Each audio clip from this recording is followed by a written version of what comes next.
अगले कवि हैं 31 दुल्हा। दुल्हा ये कालिदास के त्रिवेदी के पौत्र और उदयनाथ कविंद्र के पुत्र थे।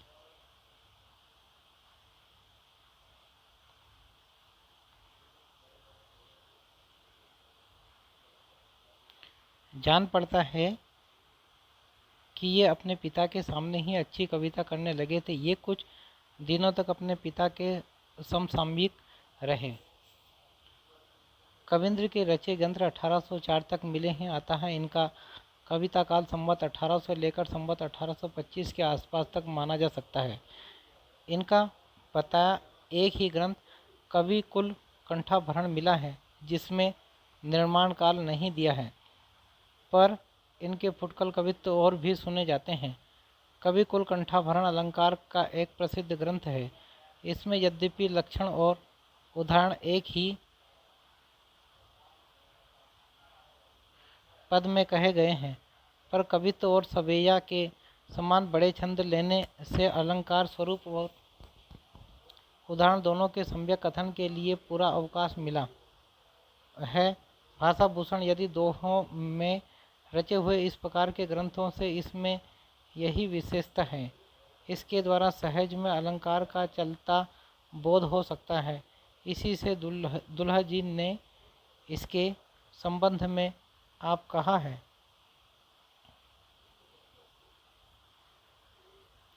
जो या कंठाभरण को कंठ करे चितलाई, सभा मध्य शोभा लहे अलंकृति ठहराई। इसमें कवि कुल कंठाभरण में केवल 85 पद हैं।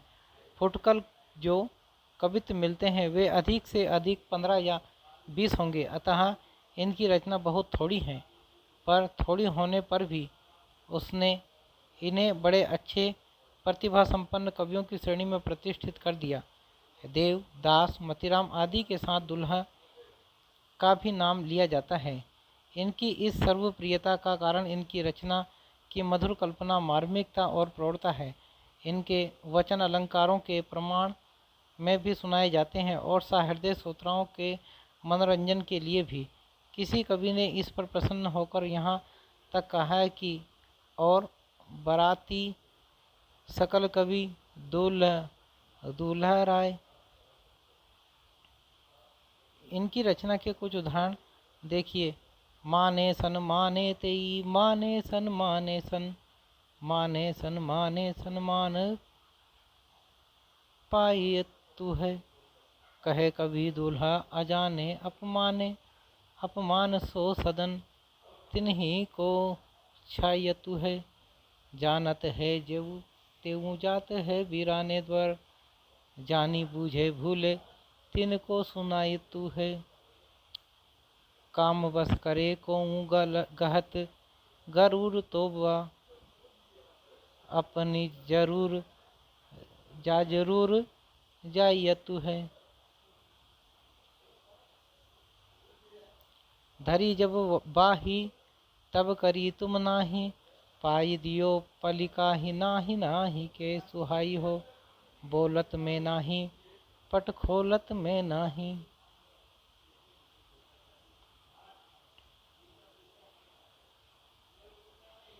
कवि दुल्हा उछाही लाख भांति लगाई हो।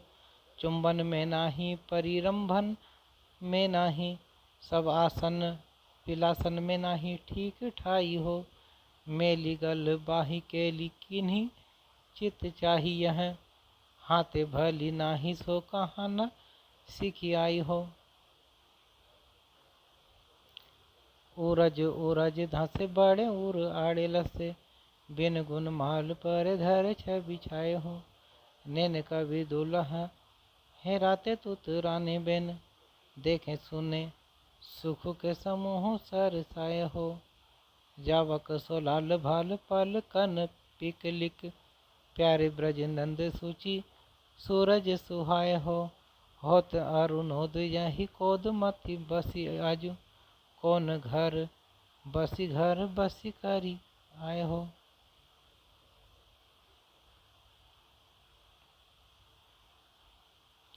सारी की सरोट सब सारी में मिलाई, दिनी भूषण की जेब जैसे जेब जही तू है, कहे कवि दूल्हा छिपाए रद छद मुख, नेह देखे सोतिन की देह दही तू है। बाला चित्र साल में निकसी गुरु जन, आगे की चतुराई सो लखाई लही तू है। सारी का पुकारे हम नाही एजू, राम राम कहो नाही नाही कही तू है। फल विपरीत को जतन सो विचित्र हरि, ऊंचे होत वामन बलि के सदन में, आधार बढ़ते बड़ो आधे अधिक जानो चरण, समायो नाही 14 भुवन में। आधेय अधिक ते आधार की अधिकताई, दूसरो अधिक आयो ऐसो गणनन में। तीनों लोक तन में अमान्य न गगन में, बसे थे संत मन में कि तेक कहो मन में। 32 अगले कवि हैं कुमार मणिभट्ट। इनका कुछ वृत्त ज्ञात नहीं। इन्होंने संवत 1803 के लगभग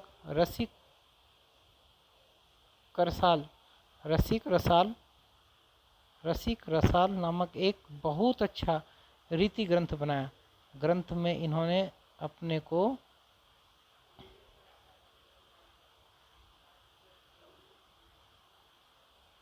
हरिवल्लभ का पुत्र कहा। शिव सिंह ने इन्हीं गोकुलवासी कहा। इनका सवैया देखिए। गावे बधु मधुर सुर गीतन, प्रीतम संग न बाहिर आई, छाई कुमार नई चिति में छवि, मानो बिछाई नई धरी आई। ऊंचे अटा चढ़ी देखी चहु देसी, बोली हो बाल गरो भरी आई, कैसी करी हरे हियरा हरी, आई नहीं उल ही हरी आई।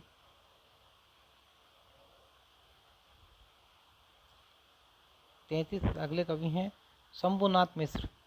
इस नाम के कई कवि हुए हैं, जिनमें एक संवत 1806 में, दूसरे 1867 में और तीसरे 1901 में हुए हैं। यहाँ प्रथम का उल्लेख किया जाता है जिन्होंने रस कल्लोल, रस तरंगिणी और अलंकार दीपक नामक 3 रीति ग्रंथ बनाए हैं। ये असोथर जिला फतेहपुर के राजा भगवंत राय खींची के यहाँ रहते थे। अलंकार दीपक में अधिकतर दोहे हैं। कवित्व सवे या कम, उदाहरण श्रृंगार वर्णन में अधिक प्रयुक्त न होकर आश्रयदाता के यश और प्रताप वर्णन में अधिक प्रयुक्त हैं। एक कवित्व दिया जाता है। आज चतुरंग महाराज से न जाता, साजत ही घोंसा की, दुकार धूरी पारी मोह माही के, भय के अजीरन ते जीरन उजीर भय, सुल उठी उर में अमीर जाहि ताही के, बीर खेत बीच बर छीले बीरु छानो ईते, धीरज नरम हो शंभु कोनो हूँ सुपाही के, भूप भगवंत वीर ग्वाही के, खलक सब स्याही लाही, बदन तमाम पात साही के। अगले हैं 34 शिव सहाय दास। ये जयपुर के रहने वाले थे। इन्होंने संवत 1809 में शिव चौपाई और लोकोक्ति रस कौमुदी को ग्रंथ बनाए। लोकोक्ति रस कौमुदी में विचित्रता यह है कि परवानों या कहावतों को लेकर न्याय का भेद कहा गया है। जैसे करो रुखाई ना हिन बाम, बेग ही ते आऊँ घनश्याम, कहे परवानों भरी अनुराग, बाजी तात की बूझो राग, बोले निठुर पिया बिनु दोष, आपो हैं तीय बैठी गहिरोस, कहे परवानों जहि गहि मोन, बेल न कूदो कूदी गौन।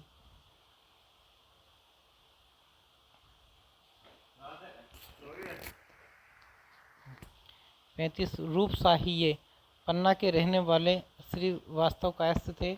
इन्होंने संवत 1813 में रूप विलास नामक एक ग्रंथ लिखा, जिसमें दोहे में कुछ पिंगल, कुछ अलंकार, नायिका भेद आदि हैं। ये दोहे नमूने के लिए दिए जाते हैं। जगमगाती सारी जरी झलमल भूषण ज्योति, भरी दोपहरी तिया की भेंट पिया सो होती। लालन बेगी चलो ना क्यों बिना तिहारे बाल, मार मरो रनी सोमरती करिए परसी निहाल।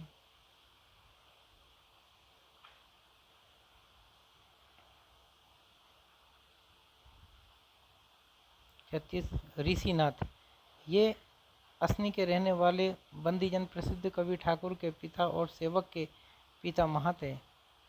काशीराज के दीवान सदानंद और रघुवर कायस्थ के आश्रय में इन्होंने अलंकार मणि मंजरी नाम की एक अच्छी पुस्तक बनाई, जिसमें दोहों की संख्या अधिक है, यद्यपि बीच बीच में घनाक्षरी और 56 भी है। इसका रचनाकाल संवत 1831 है, जिससे यह इनकी वृद्धावस्था का ग्रंथ जान पड़ता है। इनका कविता काल संवत 1790 से 1831 तक माना जा सकता है। कविता अच्छी करते थे। एक कवित्व दिया जाता है। छाया छत्र है करी करती मही पाल को, पालन को पूरो फेलो रजत अपार है। मोकोत उदार है लगत सुख श्रोनन में जगत जगत, हंस हंस हीर हार है। ऋषिनाथ सदानंद सुजन बिलिंद, तम वृंद के हरे या चंद्र चंद्रिका सुधार है। हीतल को शीतल कर घन सार है, महितल को पावन करत गंगाधर है।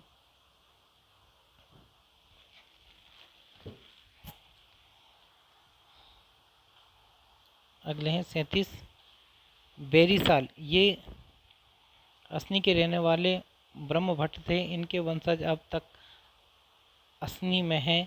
इन्होंने भाषा भरण नामक एक अच्छा अलंकार ग्रंथ संवत 1825 में बनाया, जिसमें प्राय दोहे ही हैं। दोहे बहुत सरस और अलंकारों के अच्छे उदाहरण प्रस्तुत करते हैं। दो दोहे उद्धृत किए जाते हैं। नहीं कुरंग नहीं ससक यह, नहीं कलंक नहीं पंक, 20 बिसे बिरहा दही, गड़ी दीठी सस्यंक। करत कोक नद मद ही रद, तो पद हर सुकुमार, भये अरुण अति दबी मनो, पाई जेब के भार। अगले कवि हैं दत्त 38 दत्त ये माड़ी जिला कानपुर के रहने वाले ब्राह्मण थे और चरखारी के महाराज खुमान सिंह के दरबार में रहते थे। इनका कविता काल संवत 1830 माना जा सकता है। इन्होंने ललित लता नाम की एक अलंकार की पुस्तक लिखी है, जिसमें बहुत अच्छे कवि जान पड़ते हैं। एक सवैया दिया जाते हैं। ग्रीष्म में तपे भीषण भानु, गई बन कुंज सखिन की भूल सो, धाम सो बाम लता मोर जानी, बयारी करे घन श्याम दुकुल सो। कंपत यूं प्रकटियो तन स्वेद उरोजन, दत्त जू ठोड़ी के मूल सो। दे अरविंद कलीन में मानो, गिरी मकरंद गुलाल के फूल सो। अगले कवि हैं रतन रतन कवि। इनका व्रत कुछ ज्ञात नहीं। शिव सिंह ने इनका जन्मकाल संवत 1798 लिखा है। इससे इनका कविता काल संवत 1830 के आसपास माना जा सकता है। ये श्रीनगर गढ़वाल के राजा फतेह सिंह के यहाँ रहते थे। उन्हीं के नाम पर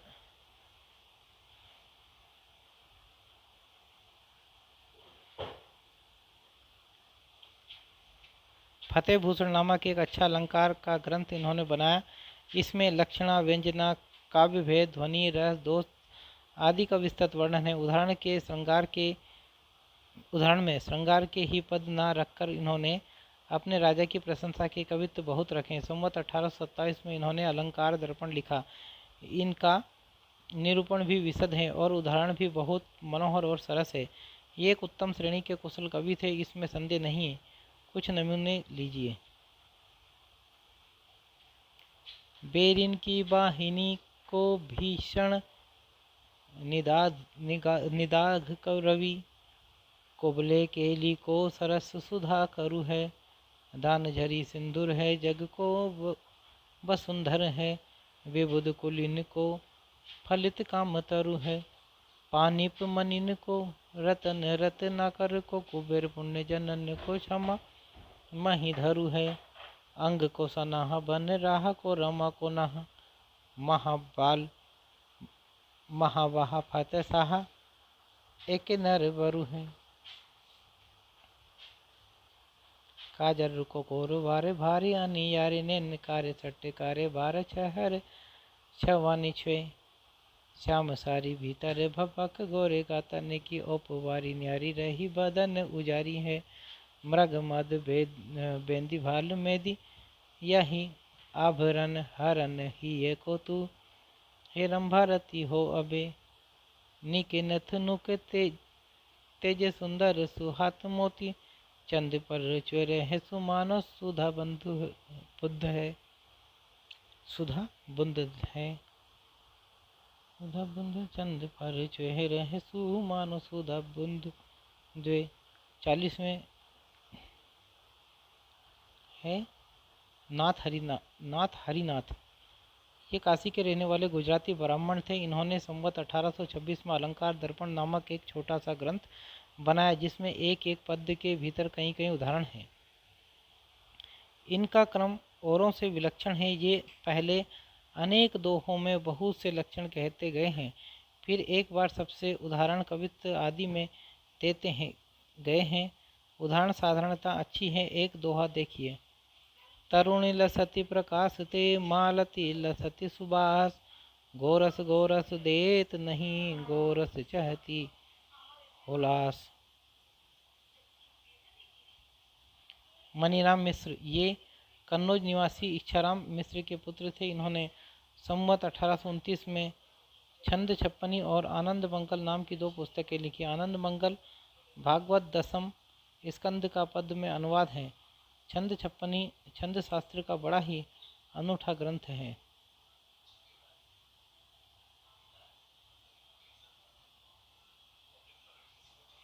चंदन, ये नाहिर पुवाया जिला शाहजहांपुर के रहने वाले बंदीजन थे और गौड़ राजा केसरी सिंह के पास रहा करते थे। श्रृंगार सार, काव्याभरण, कल्लोल, तरंगिणी, ये 3 रीति ग्रंथ लिखे। इनके अतिरिक्त इनके निम्नलिखित ग्रंथ और हैं। केसरी प्रकाश, चंदन सत्सई, पथिक बोध, नख सीख, नाममाला कोश, पत्रिका बोध, तत्व संग्रह, शीत वसंत कहानी, कृष्ण काव्य और प्रज्ञ विलास।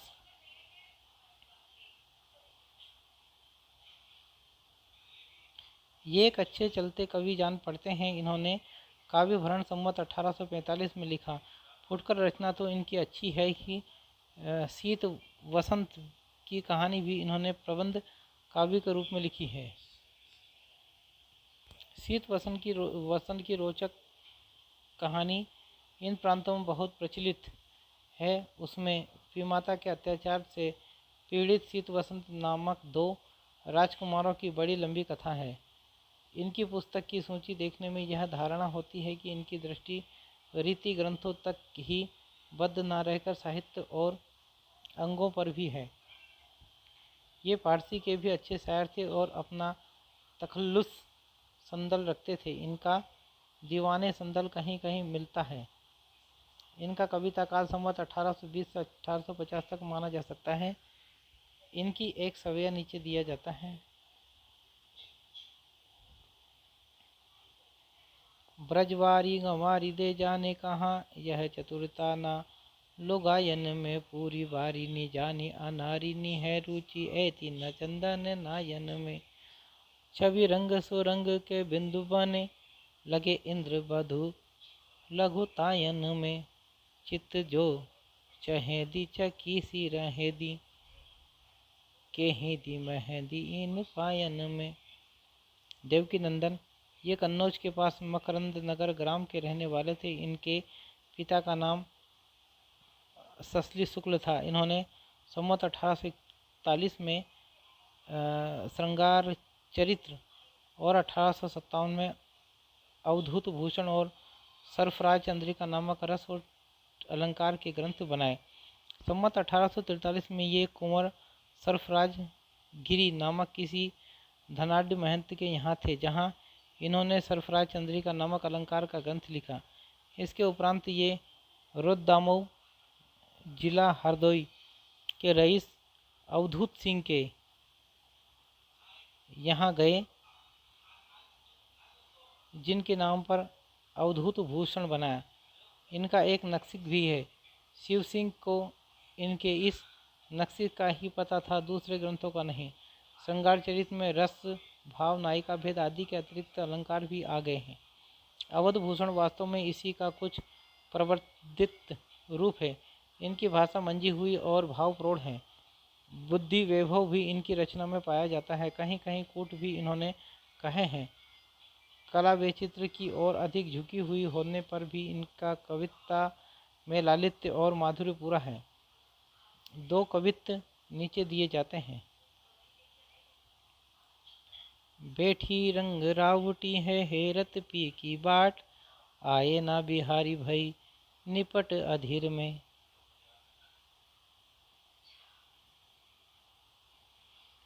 देवकी नंदन कहे श्याम घटा घिरी आई, जानी गति प्रलय की डरानी बहु वीर में। सेज पे सदाशिव की मूर्ति बनाई पूजी, तीन डर तीनहु की करी तर तदबीर में। पाखन में सामर गुलाखन में अखे बट, ताखन में लाखन की लिखी तस्वीर में। मोतिन की माल तोरी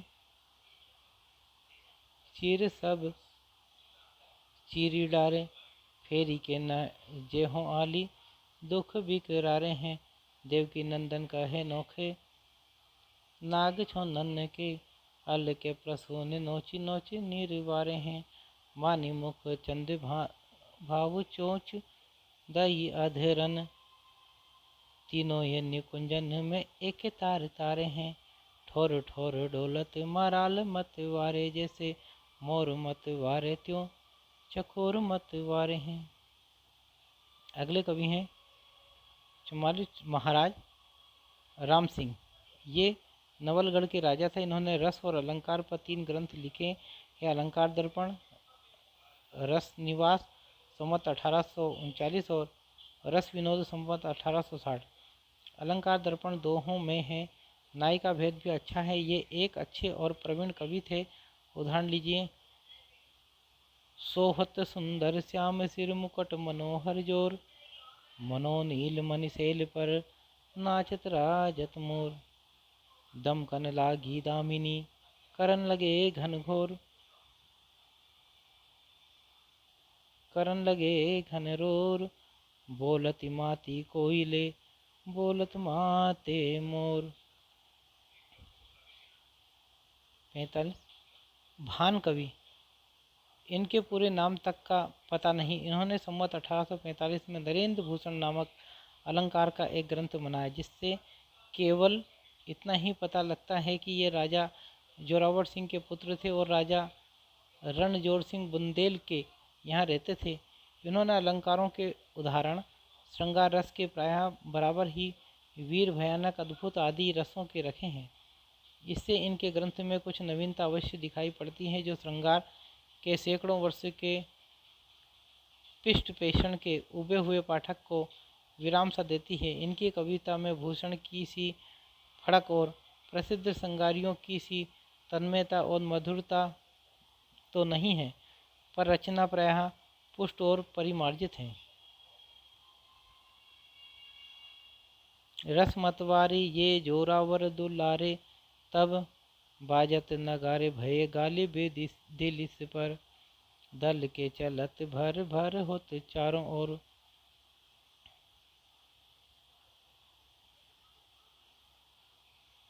चालनि धरनि भारी भार सो फनिस पर, देखी के समर सन मुख भयो ताहि समय, बरनत भान पे पेज के बीस बीस पर, तेरी सम शेर को तेरी सम शेर की फिसत सिंह रन जोर, लखिए के सात हाथ आर्यन के शीस पर, घन के सघन श्याम इंदु पर छाई रहे, बेटी तहाँ असित द्विरफन की पातिसी, तीन के समीप तहाँ खंज की सी, जोरी लाल आरसी से अमल निहारे बहु भांति सी, ताके दिग अमल ललोह विद्रम से, फरकती ओप जामे मोतनी की कांति सी, भीतर के कड़ती मधुर बिन कैसी ध्वनि, सुनी करी भान परी कानन सुहाती सी।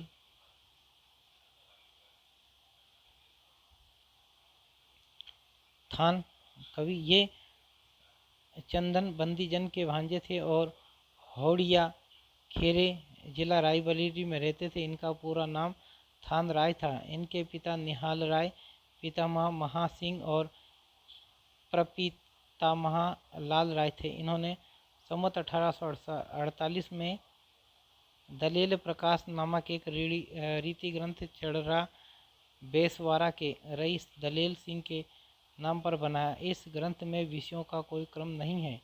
इसमें गण विचार, रस, भाव, भेद, गुण, दोष आदि के कुछ निरूपण है और कहीं कहीं अलंकारों के कुछ लक्षण आदि भी दे दिए गए हैं।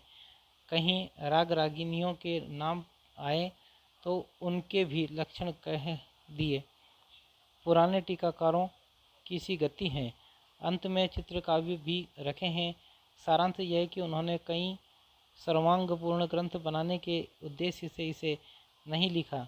अनेक विषयों में अपनी निपुणता का प्रमाण सा इन्होंने उपस्थित किया है। ये इसमें सफल हुए हैं।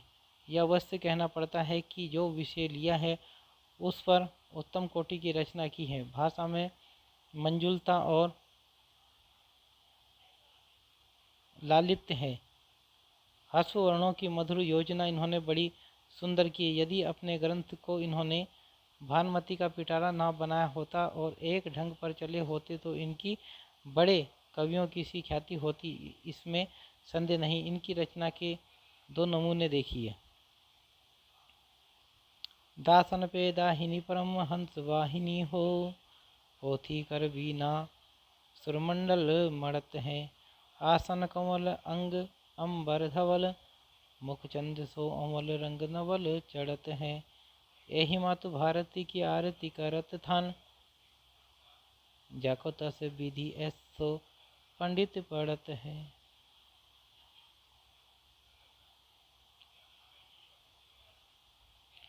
ताकि दया दीठी लाख पाथर निराखर के, मुखते मधुर मंजू आखर कड़त है।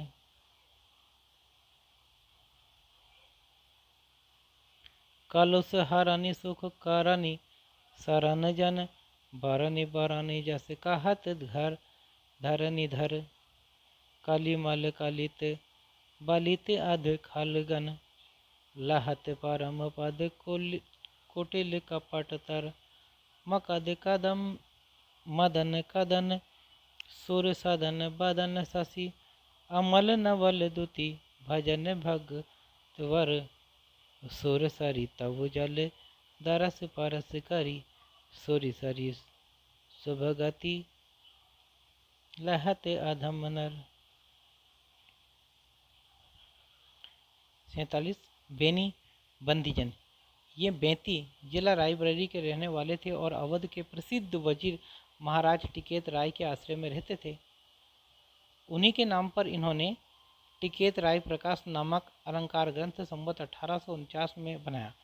अपने दूसरे ग्रंथ रसविलास में इन्होंने रस निरूपण किया है। ये अपने दोनों ग्रंथों के कारण इतने प्रसिद्ध नहीं थे जितने कि अपने भड़ोंगों के लिए।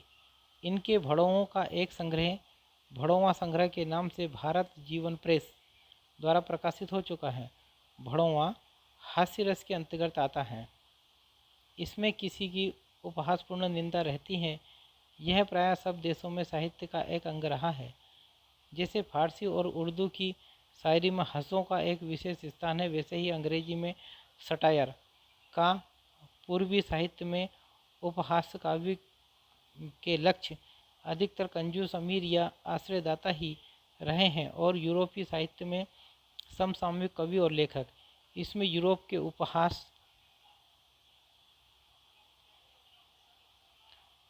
काव्य में साहित्य मनोरंजन की सामग्री अधिक रहती थी। उर्दू साहित्य में सौदा हजों के लिए प्रसिद्ध हैं। इन्होंने किसी कबीर के लिए घोड़े की इतनी हंसी की है कि सुनने वाले लोटपोट हो जाते हैं। इसी प्रकार किसी कवि ने औरंगजेब की दी हुई हथीनी की निंदा की है।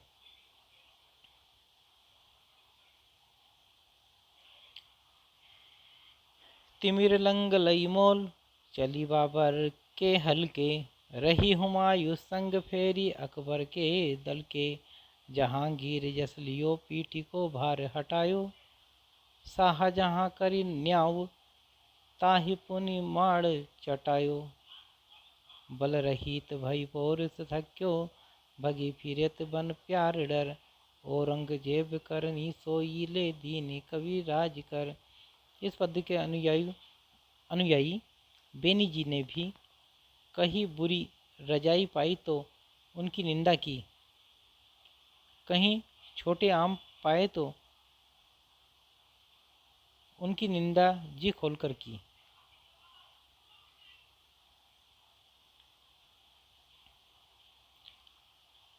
जिस पर प्रकार उर्दू के शायर कभी कभी दूसरे कवि पर भी छींटे दे दिया करते हैं, उसी प्रकार बेनी जी ने भी लखनऊ के ललकदास महंत इन्होंने सत्योपाख्यान नामक एक ग्रंथ लिखा है, जिसमें राम कथा बड़े विस्तार से चौपाइयों में कहीं पर कुछ कृपा की है।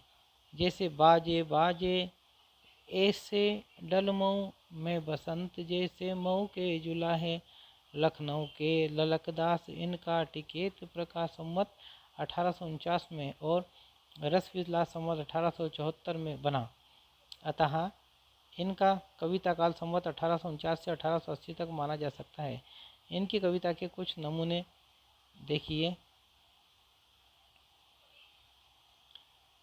अली डसे अधर सुगंध, पाय आनंद को कानंद में, ऐसे चारू चरण चलाए हैं, फटी गई कंचु की लगे ते, कंठ कुंजन के बेनिबर हिन खोली, बार छवि छाए हैं, वेगते गवन कीनो, धक धक होत सीनो, उरध उषा से तन सेज सरसाए हैं, भल प्रतिपाली बन माली के बुलाई बेको, मेरे हित आली बहु तेरे दुख पाए हैं, घर घर घाट घाट बाट बाट ठाट ठाटे, बेला उको बेला फिरे चेला लिए आस पास, कभी न सुवाद करे भेद बिन नाद करे, महा उन्माद करे धर्म करम नाश, बेनी कवि कहे विभिचारिणी को बादशाह, अतन प्रकाशत न सतन सरम तास, ललन ललन नैन मैन की झलक हंसी, हेरत अलक रद खलक ललक दास, चींटी को चलावे को मसा के मुख आपू जाए, स्वान की पवन लागे कोसन भगत हैं, एन के लगाए मरु मरु के निहारे जाते, अनु पर मानु की समान खगत है, बेनी कवि कह हाल कहाँ लो बखान करो, मेरी जान ब्रह्म को बिचारी वो सुगत हैं, ऐसे आम दीन दया राम मन मदि करी, जाके आके सरसो सुमेर सो लगत है।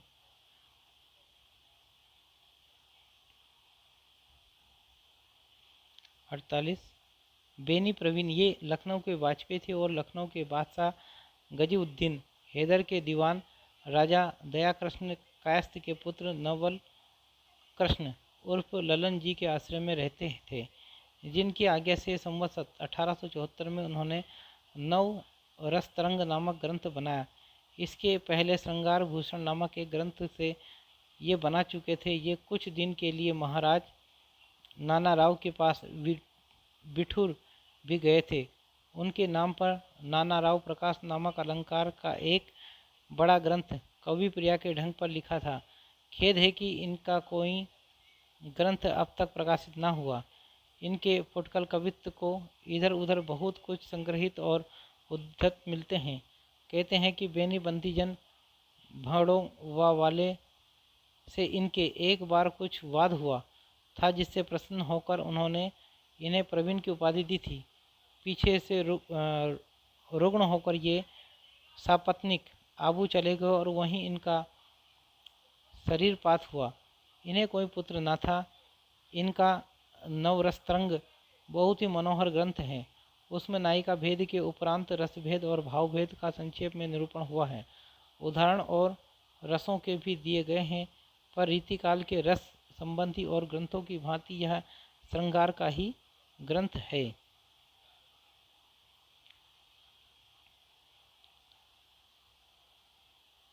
इनके नायिका भेद के अंतर्गत प्रेम कीड़ा की बहुत ही सुंदर कल्पनाएं भरी पड़ी है। भाषा इनकी बहुत साफ सुथरी और चलती है। बहुतों की भाषा की तरह लद्दू नहीं। ऋतुओं के वर्णन भी उद्दीपन की दृष्टि से जहाँ तक रमणीय हो सकते हैं किए गए हैं, जिनमें प्रथानुसार भोग विलास की सामग्री भी बहुत कुछ आ गई है। अभी सारिका आदि कुछ नायिकाओं के वर्णन बड़े ही सरस हैं। ये ब्रज भाषा के मतिराम ऐसे कवियों के समकक्ष हैं और कहीं कहीं तो भाषा और भाव के माधुर्य में पद्माकर तक में टक्कर लेते हैं, जान पड़ता है। श्रृंगार के लिए सवैया के विशेष उपयुक्त समझते हैं। कविता के कुछ नमूने उद्धत किए जाते हैं। बोरही न्योती गई थी तुम्हें वह गोकुल गाँव की ग्वालिन गोरी, आधी के राती लो बेनी प्रवीण कहाँ दिग राखी, कहाँ ढिग राखी करी वर जोरी। आवे हंसी मोही देखन लालन भालू में दीन्ही महावर घोरी, एते बड़े ब्रज मंडल में न मिली कहूँ मांगे हूँ रंचक रोरी।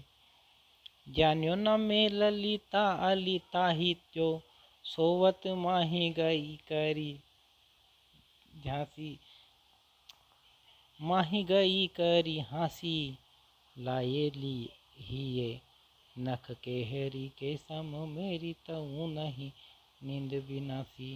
ले गई अंबर बेनी प्रवीण ओढ़ाई लटी दुपटी दुखरारी, तोरी तनी तन घोर तन छोर आभूषण भूली गई गर देने की फांसी।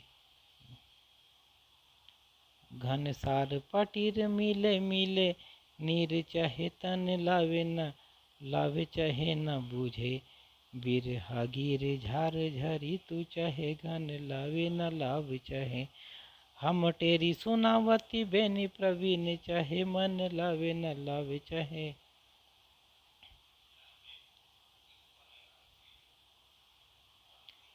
अब आवे विदेश ते पीता हगे ही चाहे धन लावे न लावे चाहे। काली की गूथी बाबा की सो में गज मोतिन की पहिनी अति आला, आई कहाँ ते यहाँ पुखराज की संग एई जमुना तट वाला। नात उतारी हो बेनी प्रवीण हंसे सुनी बेनन नैन रसाला, जानती ना अंग की बदली सब सो बदली बदली कहे माला।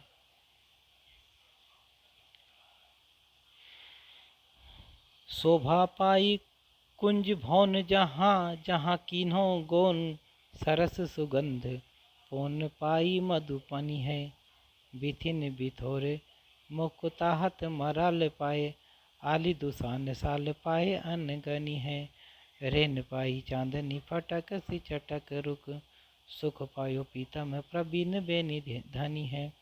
बेन पाई सारिका पड़ती लागी कारिका, सो आई अभी सारिका की चारु चिंता मनी है।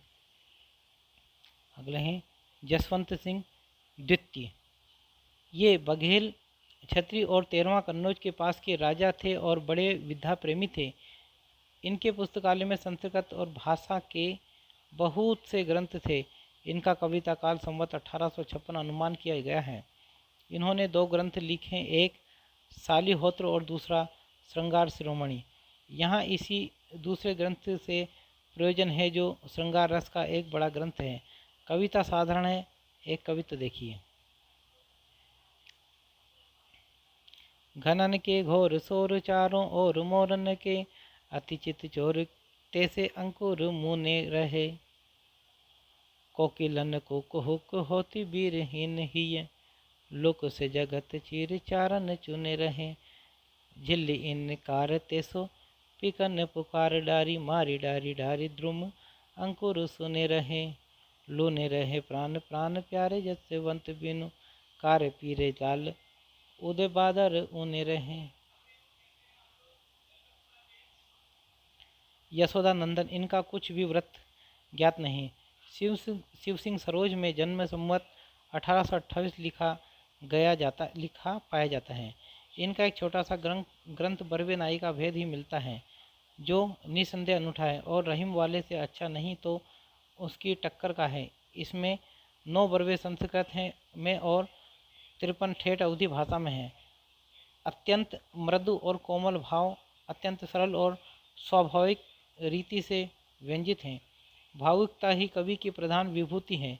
इस दृष्टि से इनकी यह छोटी सी रचना बहुत सी बड़ी बड़ी रचनाओं से मूल्य में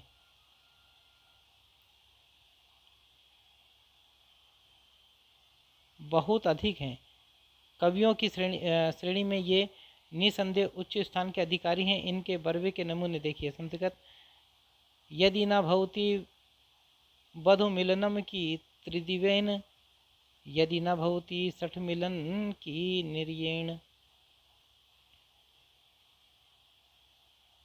भाषा अहिरिन मन के गहिरिनी उतरु न देह नैना करे मथनिया मन मथी ले। तुरकिनी जाति हुरकिनी अति इतराह धुवन न देह इजरवा मुरी मुरी जाए। पीतम तुम कचलोइया हम गजवेली सारस के असी जोरियां फिरो केली।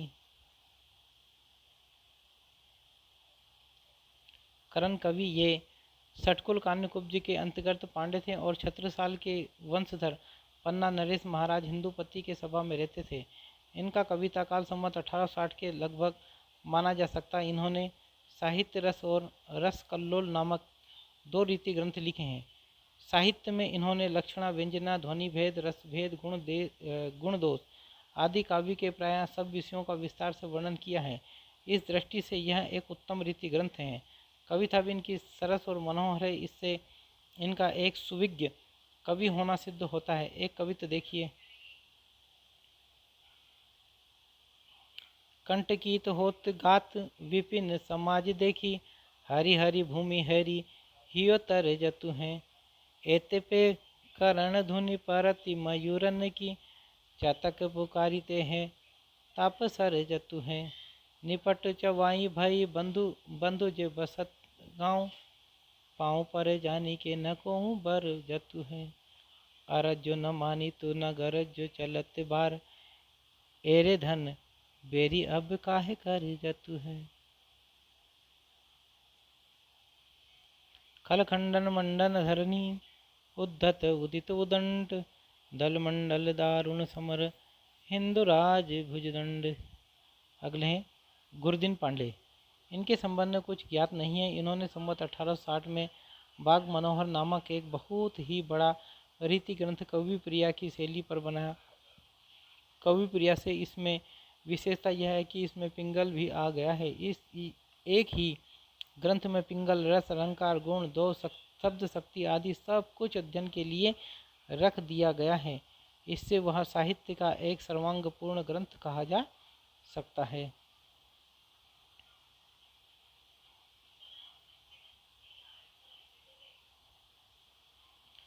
इसमें हर प्रकार के छंद हैं। संस्कृत के वर्णवृत्तों में बहुत बड़ी सुंदर रचना है। यह अत्यंत रोचक और उपादेय ग्रंथ है। कुछ पद देखिए।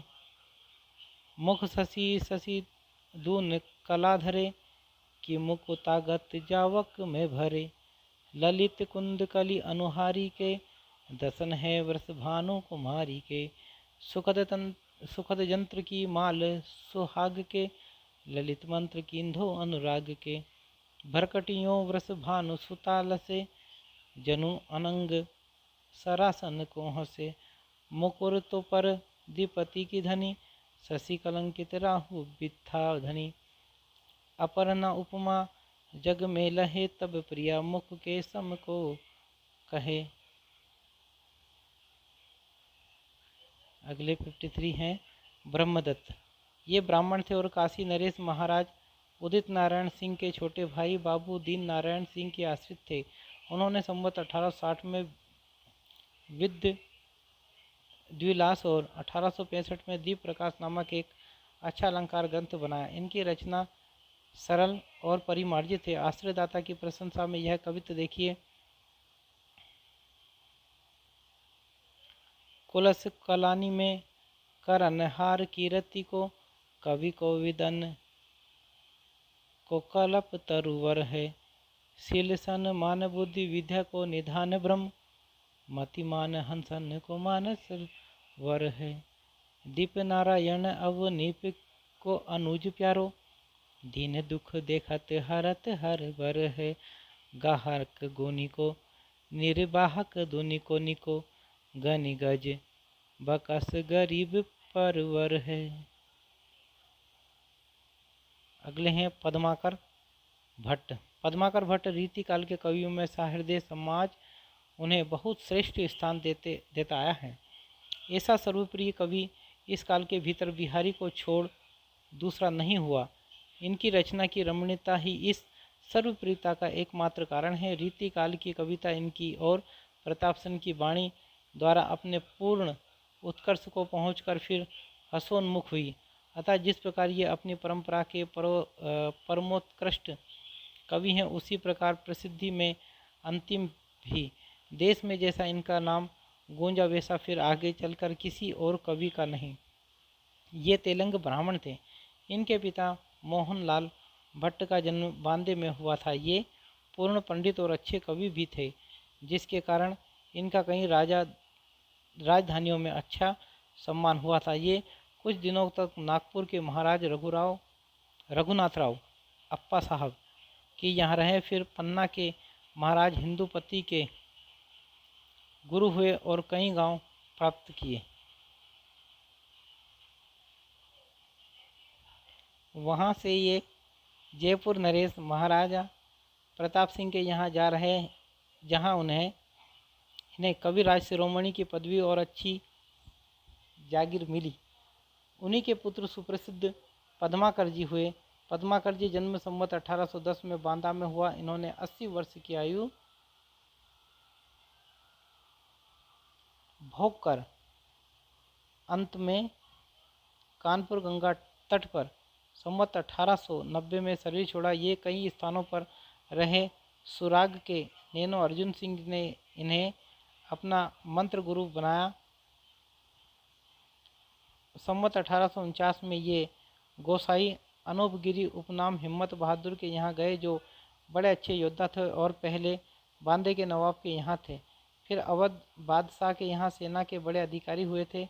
इनके नाम पर पद्माकर ने हिम्मत बहादुर वीरतावली नाम की एक वीर रस की बहुत ही फड़कती हुई पुस्तक लिखी।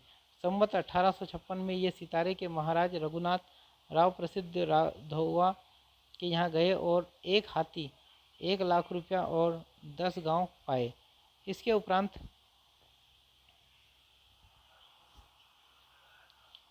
उपरांत पद्माकर जी जयपुर के महाराज प्रताप सिंह के यहाँ पहुँचे और वहाँ बहुत दिनों तक रहे।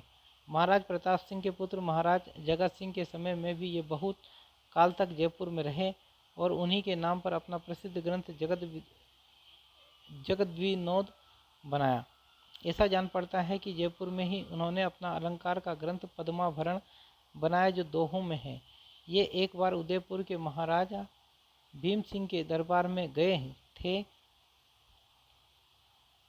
जहाँ इनका बहुत अच्छा सम्मान हुआ था। महाराणा साहब की आज्ञा से इन्होंने गणगौर के मेले का वर्णन किया था।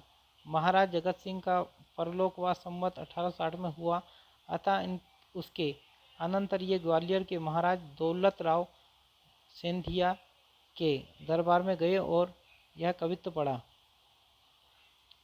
मीनागढ़ बम्बई सुमंद मंद राजबंग, बंदर को बंद करी बंदर बसावे गो।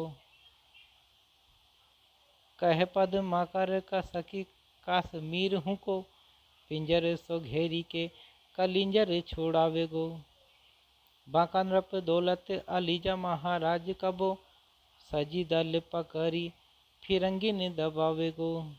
दिल्ली दह पट्टी पट नाहू की झपट करी, कब हुक लत्ता कल कत्ता को छुड़ावे गो। सिंधिया के दरबार में भी इनका अच्छा मान हुआ। कहते हैं कि वहाँ सरदार उदाजी के अनुरोध से इन्होंने हतोपदेश का भाषानुवाद किया। ग्वालियर से ये बूंदी गए और वहाँ से फिर अपने घर बांदे में आ रहे।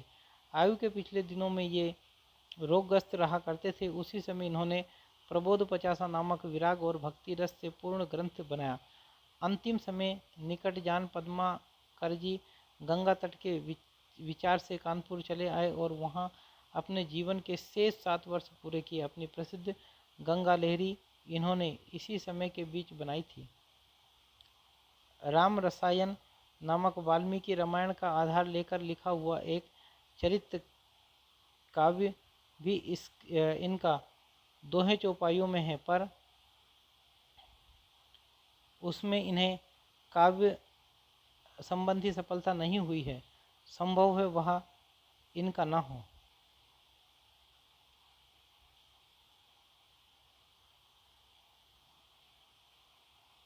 मतीराम जी के रसराज के समान पद्माकर जी का जगत विनोद भी काव्य रसिकों और अभ्यासीनों दोनों का कंठहार रहा है। वास्तव में यह श्रृंगार रस का सार ग्रंथ सा प्रतीत होता है। इनकी मधुर कल्पना ऐसी स्वाभाविक और हाव भावपूर्ण मूर्ति विधान करती है कि पाठक मानो प्रत्यक्ष अनुभूति में मग्न हो जाता है। ऐसी सजीव मूर्ति विधान करने वाले कल्पना बिहारी को छोड़कर और किसी कवि में नहीं पाई जाती। ऐसी कल्पना असमर्थ पदावली के बीच व्यर्थ फड़फड़ाया करती हैं। कल्पना और वाणी के साथ जिस भावुकता का संयोग होता है वही उत्कृष्ट काव्य के रूप में विकसित हो सकती है। भाषा की सब प्रकार की शक्तियों पर इस कवि का अधिकार दिखाई पड़ता है। कहीं तो इनकी भाषा स्निग्ध मधुर पदावली द्वारा एक सजीव भाव भरी प्रेम मूर्ति खड़ी करती है, कहीं भाव या रस की धारा बहाती है, कहीं अनुप्रासों की मिलित झनकार उत्पन्न करती है, कहीं वीर दर्प से क्षुब्ध वाहिनी के समान अकड़ती हुई और कड़कती हुई चलती हैं।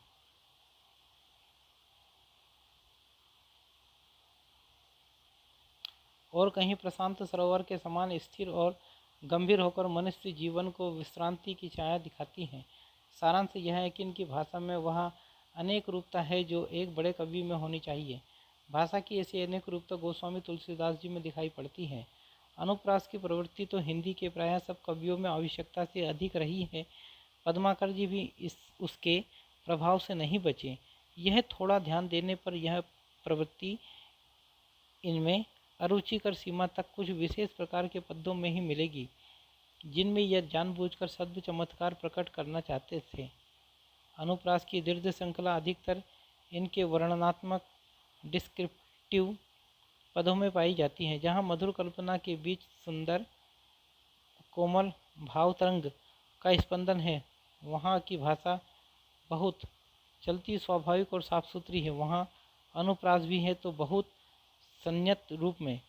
भावमूर्ति विधायिनी कल्पना का क्या कहना है। ये वहाँ के बल पर कारीगरी के मजमून बांधने के प्रयासी कवि थे। हृदय की सच्ची स्वाभाविक प्रेरणा इनमें थी। लाक्षणिक शब्दों के प्रयोग द्वारा कहीं कहीं ये मन की अव्यक्त भावना को ऐसा मूर्तिमान कर देते हैं कि सुनने वालों का हृदय आपसे आप हामी भरता है। यह लाक्षणिकता भी इनकी एक बड़ी भारी विशेषता है। पद्माकर जी के कविता के कुछ नमूने नीचे दिए जाते हैं।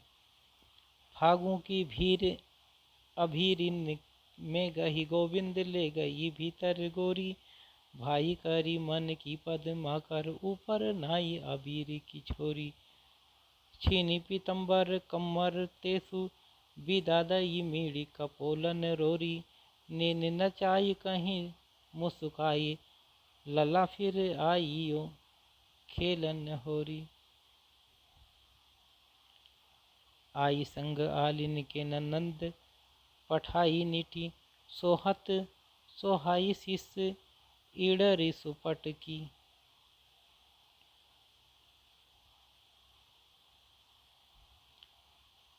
कहे पद्माकर गंभीर जमुना के तीर, लागी घट भरन न वेली नेह अटकी, ताही समय मोहन जो बांसुरी बजाए तामे, मधुर मलार गाई और बंसी बटकी, तान लगे लटकी रही न सुध सुधि घूंघट की, घटकी न घाटकी न बाटकी न घटकी,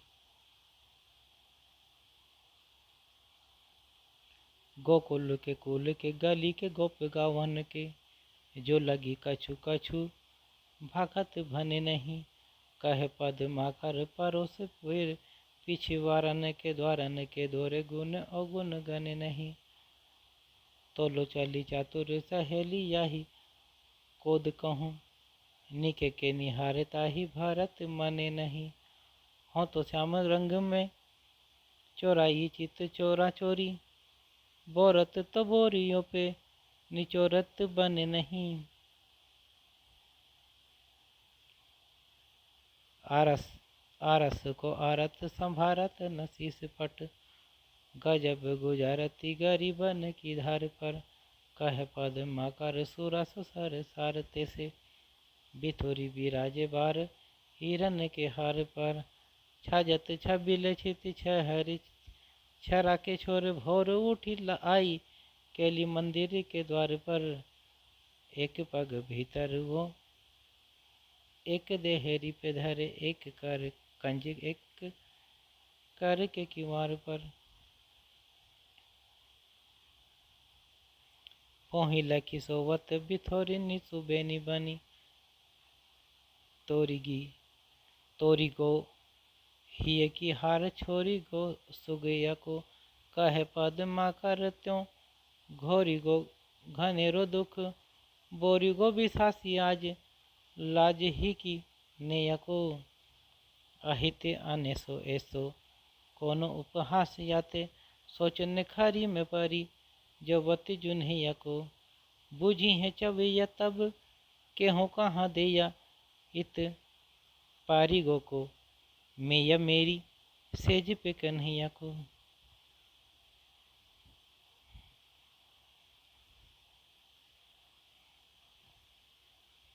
ए हो नंदे लाल ऐसी व्याकुल परी है बाल, हाल ही चलो तो चलो जोरे जुरी जाएगी, कहे पद्माकर नहीं तो ये झकोरे लगे, ओरे लो अचाका बिन घोरे घूरी जाएगी, सिरे उपचारन घनेरे घन सारन, सो देखत ही देखो दामिनी लो दूरी जाएगी, तो ही लगी चैन जोलो चेती ही न चंद्रमुखी, चेतेगी कहूँ तो चांदनी पे चूरी जाएगी,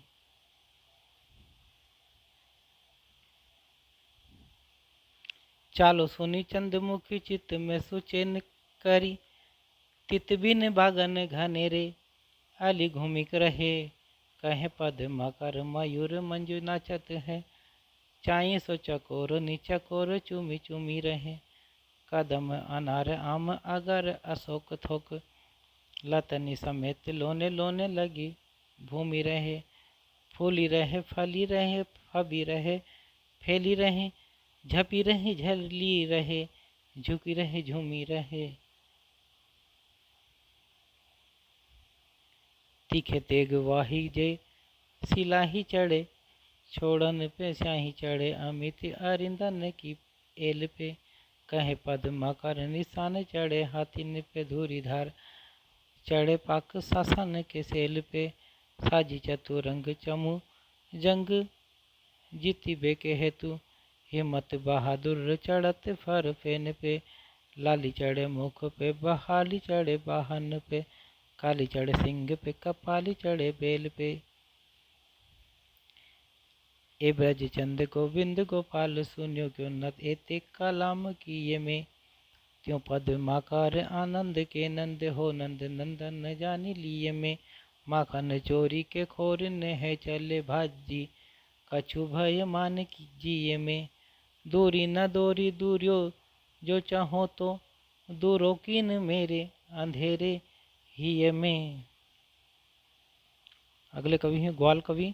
ये मथुरा के रहने वाले बंदीजन सेवाराम के पुत्र थे। ये ब्रज भाषा के अच्छे कवि हुए हैं। इनका कविता काल संवत 1879 से संवत 1918 तक है। अपना ग्रंथ यमुना लहरी इन्होंने संवत 1879 में और अंतिम ग्रंथ भक्त भावन संवत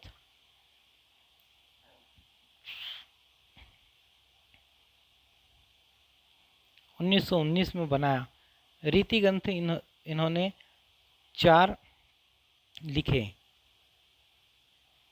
हैं। रसिकानंद अलंकार रसरंग संवत 1904, कृष्णजू को नक्शेक संवत 1884 और दूषण वर्णन संवत 1891। इनके अतिरिक्त इनके 2 ग्रंथ और मिले हैं। हम्मीर हट संवत 1881 और गोपी पच्चीसी और भी 2 ग्रंथ इनके लिखे कहे जाते हैं। राधा माधव मिलन और राधा अष्टक। कवि हृदय विनोद इनकी बहुत सी कविताओं का संग्रह है। रीतिकाल की सनक इनमें इतनी अधिक थी कि इन्हें यमुना लहरी नामक देव स्तुति में भी नवरस और 6 ऋतु सुझाई पड़ी हैं। भाषा इनकी चलती और व्यवस्थित है। वाग्वी दग्धता भी इनमें अच्छी है। 6 ऋतुओं का वर्णन इन्होंने विस्तृत किया है, पर वहीं श्रृंगारी उद्दीपन के ढंग का इनके ऋतु वर्णन के कवित्व लोगों के मुंह से अधिक सुने जाते हैं, जिसमें बहुत से भोग विलास की अमीरी सामान भी गिनाए गए हैं। ग्वाल कवि ने देशाटन अच्छा किया था और इन्हें भिन्न भिन्न प्रांतों की बोलियों का अच्छा ज्ञान हो गया था।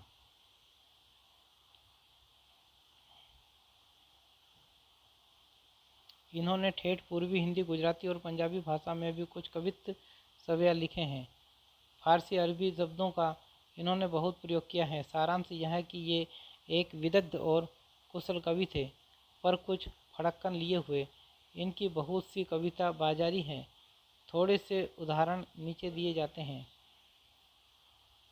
ग्रीष्म की गजब धूकी है धूप धाम धाम, गर्मी झुकी है जाम जाम अति तापिनी, भीजे खस बीजन झले हूँ ना, सुखात स्वेद गात न सुहात बात, दावा सी डरा पीनी।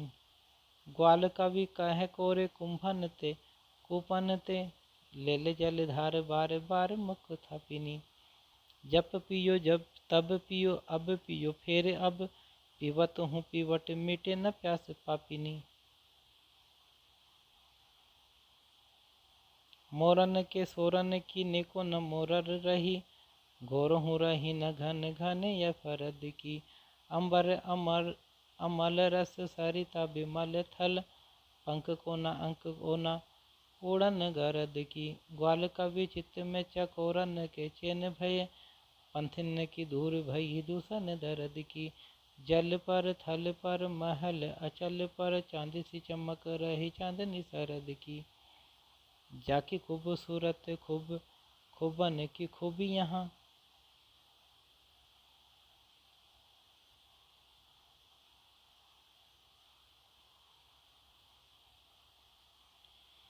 ताकि खूब खूबी न बेगाहना। जाकी बद जाति यहाँ चारण में, ताकि बद जाति हाँ उराहना। ग्वाल कवि वे ही पर सिद्ध सिद्ध जो है जग, वे ही पर सिद्ध ताकि यहाँ हंसा रहाना। जाकि यहाँ चाहता है ताकि वहाँ चाह ना है, जाकि यहाँ चाह ना है ताकि वहाँ चाह ना। दिया है खुदा ने खूब सुख खुशी रहो ग्वाल कवि, खाओ पियो देव लेब यहीं रह जाना है। राजा राव राव केते बादशाह भये, कहाँ ते कहाँ को गए लग्यो न ठिकाना है। ऐसी जिंदगानी के भरोसे पे गुमान ऐसे, देश देश घूमी घूमी मन बहलाना है। आए परवान पर चले न बहाना, यहाँ नेकी कर जाना फिर आना है न जाना है। अगले प्रताप शाही। ये रत्नसेन बंदीजन के पुत्र थे और चरखारी बुंदेलखंड के महाराज विक्रम शाही के यहाँ रहते थे। इन्होंने संवत 1882 में व्यंग्यार्थ कौमुदी और संवत 1866 में काव्य विलास की रचना की। इन दोनों परम प्रसिद्ध ग्रंथों के अतिरिक्त निम्नलिखित पुस्तकें इनकी बनाई हुई हैं और जयसिंह प्रकाश संवत 1852, श्रृंगार मंजरी संवत 1889, श्रृंगार शिरोमणि 1894, अलंकार चिंतामणि संवत 1894, काव्य विनोद संवत 1896, रसराज की टीका संवत 1896, रत्न चंद्रिका सप्तई की टीका संवत 1896, जुगल नक्सिक सीताराम का नक्सिक वर्णन बलभद्र नक्सिक की टीका। इस सूची के अनुसार इनका कविता काल संवत 1880 से 1900 तक ठहरता है। पुस्तकों के नाम से इनकी साहित्य मर्मज्ञता और पांडित्य का अनुमान हो सकता है। आचार्योक्त में इनका नाम मतीराम श्रीपति और दास के साथ आता है और एक दृष्टि से इन्होंने उनके चलाए हुए कार्य को पूर्णता को पहुंचाया था। लक्षणा व्यंजना के उदाहरणों की एक अलग पुस्तक ही व्यंग्यार्थ कौमुदी के नाम से रची। इसमें कवित्व, दोहे, सवेय मिलाकर 130 पद्य हैं जो सब व्यंजना या ध्वनि के उदाहरण हैं। साहित्य मर्मज्ञ तो बिना कहे ही समझ सकते हैं कि ये उदाहरण अधिकतर वस्तु व्यंजना के ही होंगे। वस्तु व्यंजना के बहुत दूर तक घसीटने पर बड़े चक्करदार ऊहापोह का सहारा लेना पड़ता है और व्यंग्यार्थ तक पहुँच केवल साहित्यिक रूढ़ि के अभ्यास पर अवलंबित रहती है। नायिकाओं के भेदों, रसादि के सब अंग तथा भिन्न भिन्न बंधे उपमान का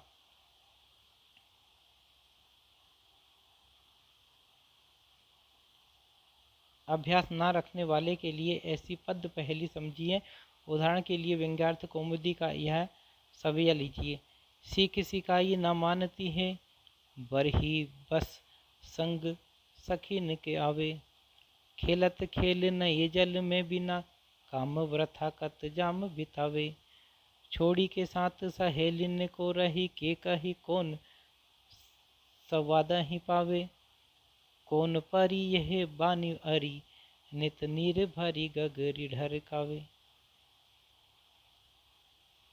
हृदयों की सामान्य दृष्टि में तो वह संधि की मधुर क्रीड़ावत्ती का यह एक परम मनोहर दृश्य है, पर फन के उस्ताद लोगों की आंखें एक और ही पहुँचती हैं।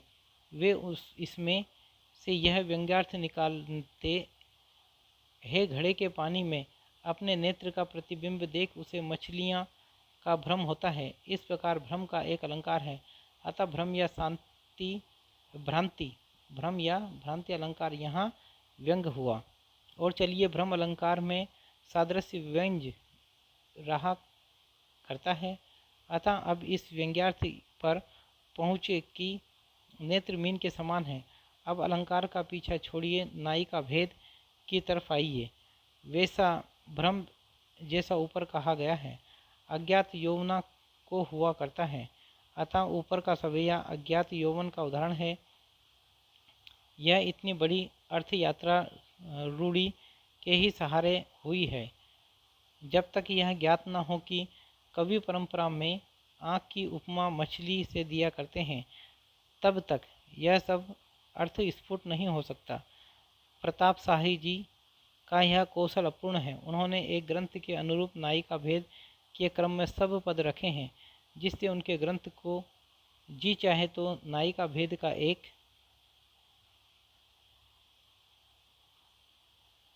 अत्यंत सरस और मधुर ग्रंथ भी कह सकते हैं। यदि हम आचार्यत्व और कवित्व दोनों में एक अनूठे संयोग की दृष्टि से विचार करते हैं तो मतिराम, श्रीपति और दास से ये कुछ 20 ही ठहरते हैं। इधर भाषा की स्निग्ध सुख सरल गति, कल्पना की मूर्तिमत्ता और हृदय की द्रवणशीलता मतिराम, श्रीपति और बेनी प्रवीण के मेल में जाती है, जो तो उधर आचार्योक्त इन तीनों से भी और दास से भी कुछ आगे दिखाई पड़ता है। इनकी प्रखर प्रतिभा ने मानव पद्माकर की प्रतिभा के साथ साथ रीतिबद्ध काव्य कला की पूर्णता पर पहुंचाकर छोड़ दिया। पद्माकर की अनुप्रास योजना कभी कभी रुचिकर सीमा के बाहर जा पड़ती है, पर इस भावुक को प्रवीण की वाणी में यह दोष कहीं नहीं आने पाता है। इनकी भाषा में भारी गुण यह है कि यह बराबर एक समान चलती है, उसमें ना कहीं कृत्रिम आडंबर का अड़ंगा है, ना गति का शैथिल्य और ना शब्दों की तोड़ मरोड़। हिंदी के मुक्त कवियों में समस्या पूर्ति की पद्धति पर रचना करने के कारण एक अत्यंत प्रत्यक्ष दोष देखने में आता है। उनके अंतिम चरण की भाषा तो बहुत ही कम पाई जाती है। बहुत से स्थलों पर तो प्रथम 3 चरणों की वाक्य रचना बिल्कुल अव्यवस्थित और बहुत सी पद योजना निरर्थक होती हैं, पर प्रताप की भाषा एक रस चलती है। इन सब बातों के विचार से हम प्रताप जी को पद्माकर के समकक्ष ही बहुत बड़ा कवि मानते हैं। प्रताप की कुछ रचनाएं उद्धत की जाती हैं। चंचलता अपनी तजी के रस ही रसो, रस सुंदर पीजियो, कोऊ की तेक कहे तुम सो दिन की कहीं, बातन को न पति जियो, चोज चवाइन के सुनियो न यही, एक मेरी कहीं नित कीजियो, मंजूल मंजरी पे हो मलिंद, विचारी के भार सभारी के द्विजो,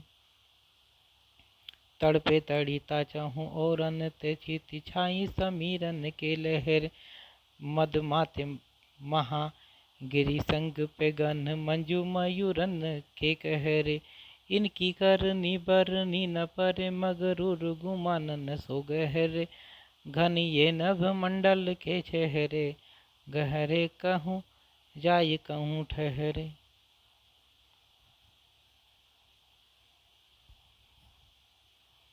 कानी करे गुरु लोगन की न सखीन की सीखन, की मन लावती एड़ भारी, अंगराती खरी, कट घूंघट में नए नैन नचावती, मंजन के द्रग अंजन आजती, अंग अनंग अमंग बढ़ावती, कौन स्वभाव री तेरी पर्यो, खिन आंगन में खिन पोरी में आवती।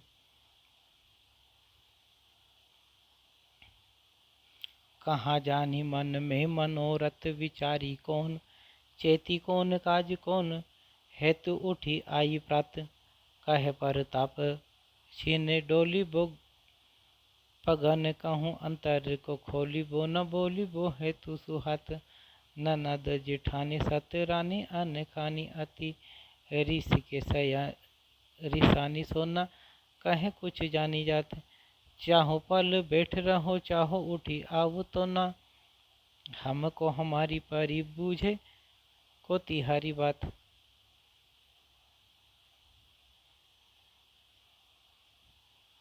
चंचल चपला चारु चमकत, चारों ओर झूमी झूमी धुरवा, धरनी पर सत है, शीतल समीर लगे, दुखद वियोगिन संयोगिन, समाज सुख साज सरकत है, कहे पर ताप अति निविड़ अंधेरी मोह, मरग चलत नाहु ने कुदर सत है, घुमड़ी झलानी चहूँ कोद पे उड़म उमड़ी आज, धराधर धारन अपार बरसत है।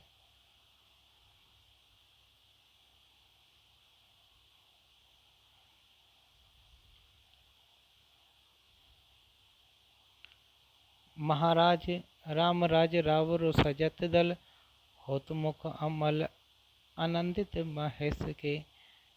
सेवत दरिन के ते गब्बर गनीम रहे, पन्नंग पताल त्यों भी डरन खगेश के।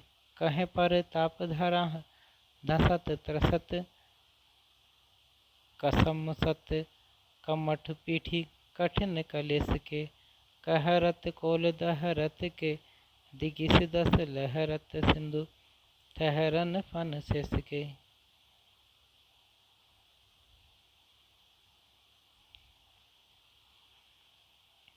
रसिक गोविंद ये निम्बार्क संप्रदाय के महात्मा हरिव्यास की गद्दी के शिष्य थे और वृंदावन में रहते थे। हरिव्यास जी की शिष्य परंपरा में सर्वेश्वर शरण देव जी बड़े भाई भक्त हुए हैं। रसिक गोविंद जी उन्हीं के शिष्य थे। ये जयपुर राजपूताना के रहने वाले और नटाणी जाति के थे। इनके पिता का नाम शालिग्राम, माता का नाम गुमाना, चाचा का नाम मोतीराम और बड़े भाई का बाल मुकुंद था। इनका कविता काल संवत 1850 से 1890 तक अर्थात विक्रम की 19वीं शताब्दी के मध्य से लेकर अंत तक स्थिर होता है। अब तक इनके 9 ग्रंथों का पता चला है, संभवतः और भी होंगे। 9 ग्रंथ ये हैं: रामायण सूचनिका 33 दोहों में अक्षर क्रम के रामायण की कथा संक्षेप में कही गई है। यह संवत 1858 के पहले की रचना है। इसके ढंग का पता इन दोहों से लग सकता है: चकित भूप बानी सुनत, गुरु वस्त्र समुझाए, दिए पुत्र तब ताड़ का मग में मारी जाए। छाड़त सट मारीच उड़्यो, पुनि प्रभु हत्यो सुबाह, मुनि मख पूरन सुमन सुर बरसत अधिक उछाह। रसिक गोविंदानंद घन यह 700-800 पृष्ठों का बड़ा भारी रीति ग्रंथ है, जिसमें रस, नायिका, नायक नायिका, भेद, अलंकार, गुण, दोष आदि का विस्तृत वर्णन है। इसे इनका प्रधान ग्रंथ समझना चाहिए। इसका निर्माण काल वसंत पंचमी संवत 1858 है। यह 4 प्रबंधों में विभक्त है। इसमें बड़ी भारी विशेषता यह है कि लक्षण गद्य में हैं और रसों, अलंकारों आदि के स्वरूप पद में समझाने का प्रयत्न किया गया है। संस्कृत के बड़े बड़े आचार्यों के मतों का उल्लेख भी स्थान से स्थान पर है। जैसे रस का निरूपण इस प्रकार है: अन्न ज्ञान रहित जो आनंद सो रस। प्रश्न: अन्न ज्ञान रहित आनंद तो निद्रा ही है। उत्तम निद्रा जड़ है, यह चेतन। भरत आचार्य सूत्रकर्ता को मत विभाव अनुभव संचारी भाव के योग से रस की सिद्धि, अथ काव्य प्रकाश को मत कारण।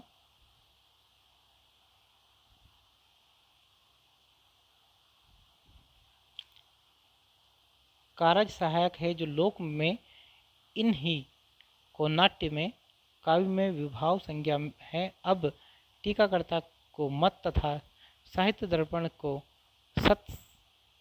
मत सत्व, विशुद्ध अखंड स्वप्रकाश आनंद, चित्त, अन्य ज्ञान नहीं संग, ब्रह्म स्वाद सहोदर रस। इसके आगे अभिनव गुप्ताचार्य का मत कुछ विस्तार से दिया है। सारांश यह है कि यह ग्रंथ आचार्योक्त की दृष्टि से लिखा गया है और इसमें संदेह नहीं कि और ग्रंथों की अपेक्षा इसमें विवेचन भी अधिक है और छूटी हुई बातों का समावेश भी। दोष का वर्णन हिंदी के लक्षण ग्रंथों में बहुत कम पाया जाता है। इन्होंने काव्य प्रकाश के अनुसार विस्तार से किया है।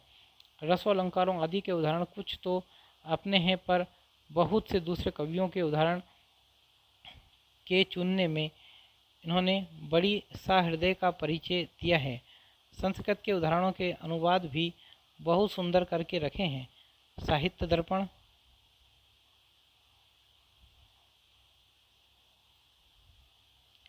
के मुग्धा के उदाहरण दत्ते, साल समंथर इत्यादि भी देखिए। हिंदी में ये किन सुंदरता से लाए हैं।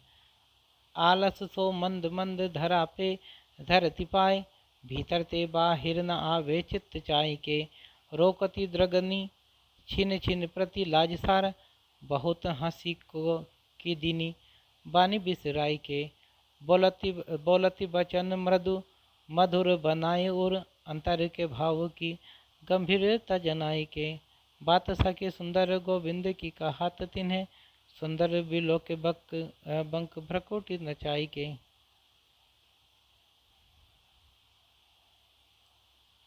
लक्ष्मण चंद्रिका रसिक गोविंदानंद घन माए लक्षणों का संक्षिप्त संग्रह जो संवत 1886 में लक्ष्मण कान्यकुब्ज के अनुरोध से कवि ने किया था। अष्ट भेद भाषा इसमें ब्रज, खड़ी बोली, पंजाबी, पूर्वी आदि 8 बोलियों में राधा कृष्ण की श्रृंगार लीला कही गई है। 5वां पिंगल। 6वां समय प्रबंध राधा कृष्ण की ऋतुचर्या 85 पदों में वर्णित है। कली युग रासो इसमें 16 कवित्वों में कली काल की बुराइयों का वर्णन है। प्रत्येक कवित्व के अंत में कीजिए सहाय जो कृपाल श्री गोविंद राय, कठिन कराय कली काल चली आयो है, यह पद आता है। निर्माण काल संवत 1865 है।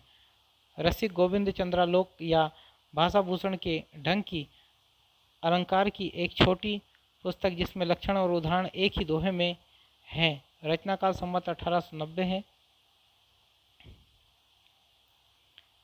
युगल रस माधुरी रोला छंद में राधा कृष्ण बिहार और वृंदावन का बहुत ही सरस और मधुर भाषा में वर्णन है, जिससे इनकी सहृदयता और निपुणता पूरी पूरी टपकती है। कुछ पंक्तियां दी जाती हैं। मुलकित पल्लव फूल सुगंध पराग ही झारत, जुगमुख निरखी विपिन जनुराई लोन उतारत, फूल फलन के भार डार झुकियों छवि छावजे, मनु पसारी दई भुजा देन फन पथिकन काजे, मधु मकरंद पराग लुब्ध अली मुदित मतमन, बिरद पड़त ऋतुराज नपहि के,